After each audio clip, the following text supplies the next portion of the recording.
ભાવનગર જિલ્લાના મહુવા તાલુકાના ગઢડા ગામમાં છેલ્લા 11 દિવસથી 3 ફેઝ વીજ પુરવઠો ખોરવાતા ખેડૂતોમાં ભારે રોષ જોવા મળી રહ્યો છે।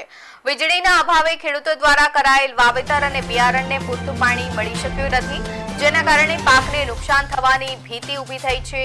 ખેડૂતોના જણાવ્યા અનુસાર પીજીવીસીએલની લાઇનમાં સર્જાયેલી ખામીઓ અને વહીવટી બેદરકારીના કારણે ગામમાં છેલ્લા ઘણા દિવસોથી 3 ફેઝ પાવર મળતો નથી, જેના કારણે ખેતરોમાં સિંચાઈ અટકી ગઈ છે અને વાવેતર માટે કરાયેલ બિયારણ નિષ્ફળ જવાની સ્થિતિ સર્જાઈ છે।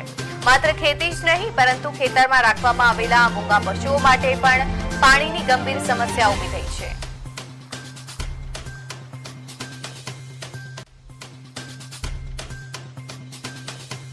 હવે આ અમારા ગામમાં 12-13 દિવસથી લાઇટ નથી, 3 ફેઝ।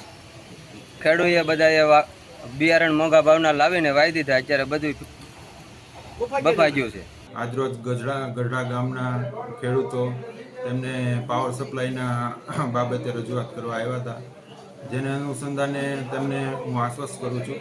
એમને જે અમૃતવેલ ફીડર આવે છે તેમને અત્યારે જે સિટી અને રૂરલ, અમારું રૂરલ ગ્રામ્ય એક છે, તેમની વચ્ચે શેરિંગમાં છે।